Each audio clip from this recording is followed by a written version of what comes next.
Ahead of the last work period, Senator Schumer, the majority leader, outlined his designed to fail agenda. He forecast a series of votes on legislation that stood zero chance of actually passing.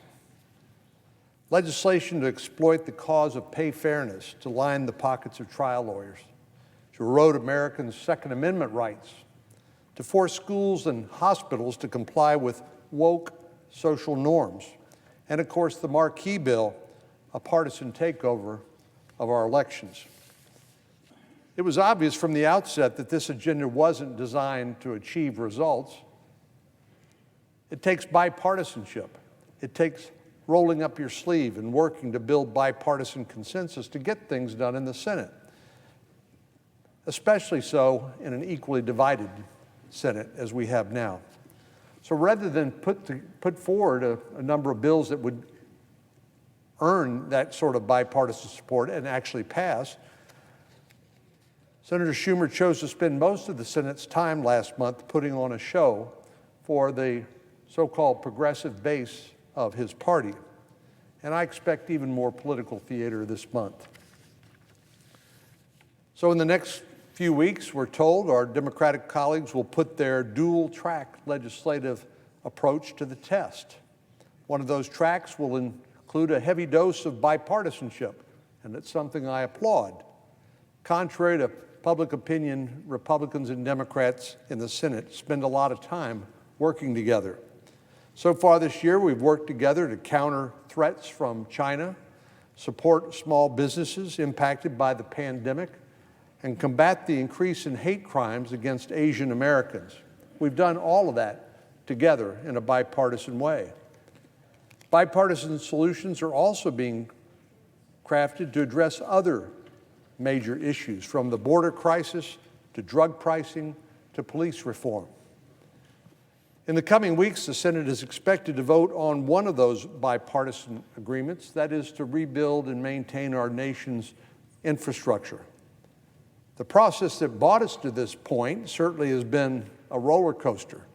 After weeks of back and forth negotiation, the group of more than 20 senators reached an agreement with the White House just last month. But here's when things got very strange. Within minutes of the announcement, the president himself put the fate of that agreement into question.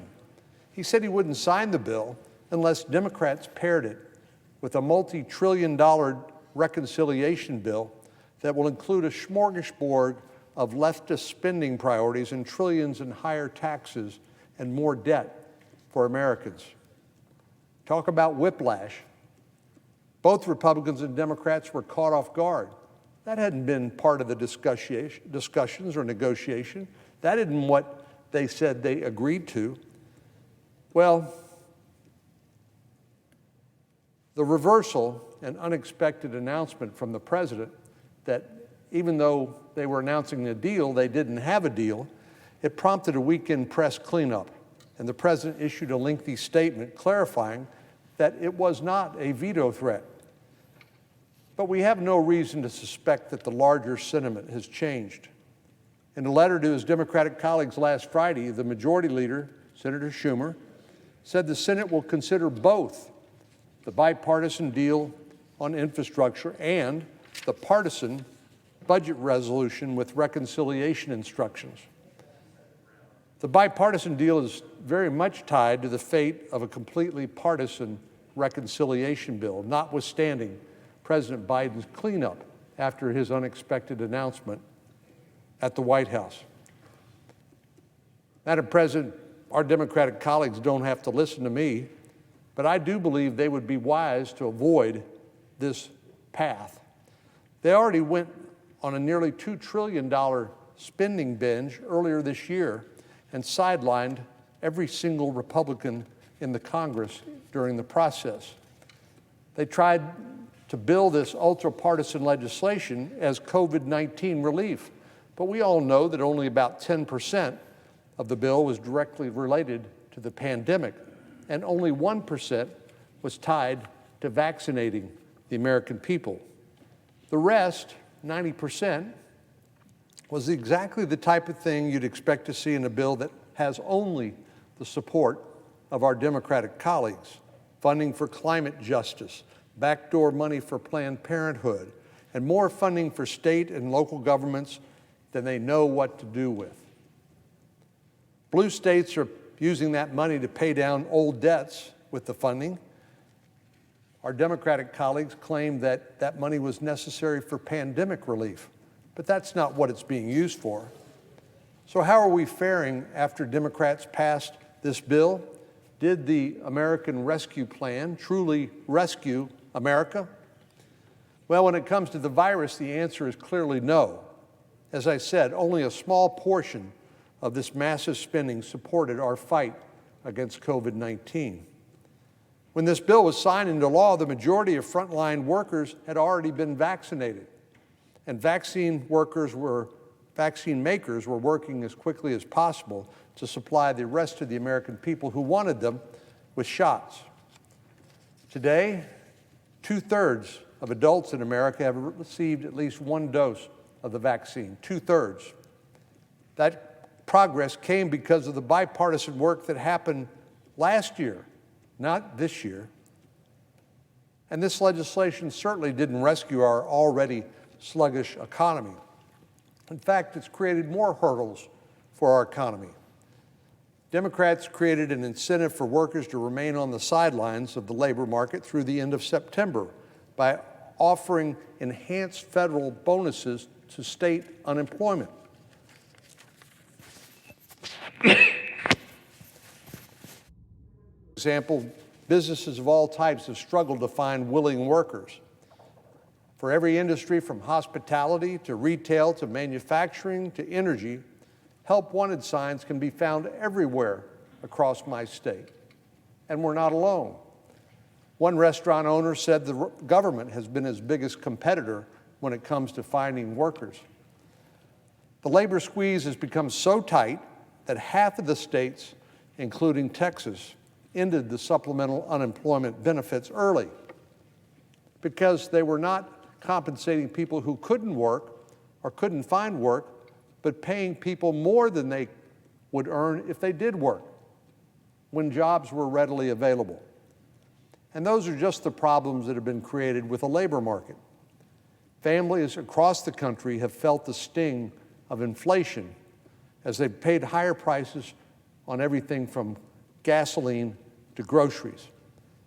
This is exactly the scenario outlined by economists across the country, including those who call themselves Democrats.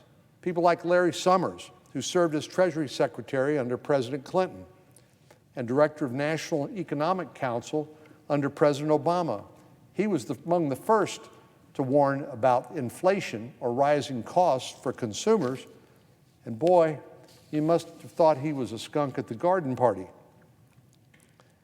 You think this might serve as a lesson to our Democratic colleagues about shoveling money out the door as fast as they can, even when it creates massive debt and the threat of more inflation? But here we are once again. Our Democratic colleagues are preparing to spend trillions more dollars on top of the trillions of dollars we've already spent on a bipartisan basis to combat the virus, but then afterwards to spend more money on their chosen political priorities and not on the pandemic.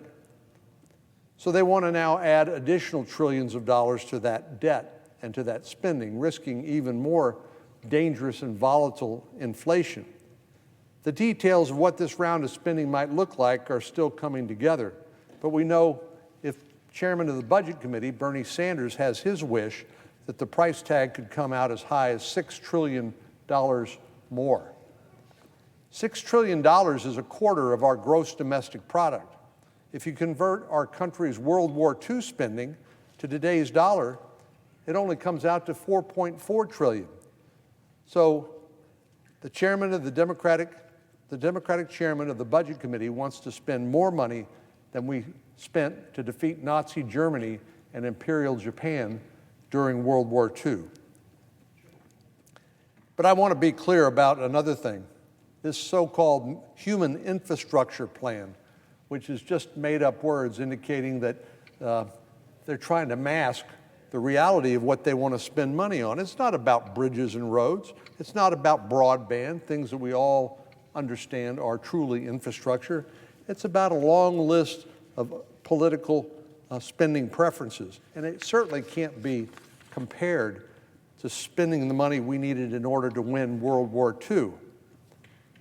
That, for example, they want to spend trillions and trillions of dollars more on Medicare expansion, electric vehicle chargers, home-based care, free college, and a long list of liberal priorities. We're happy to debate those, but not to jam them in a $6 trillion spending package.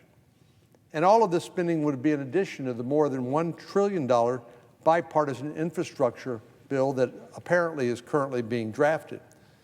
I know we've been talking for weeks about a bipartisan infrastructure bill, but I've learned as recently as today that there is no bill text.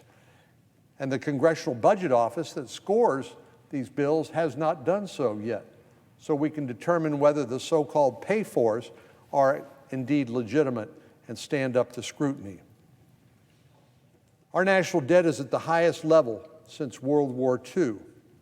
This is not the time to spend and spend and spend until our grandkids are left sitting at a pile of debt so deep that they will have no hope of climbing out of it.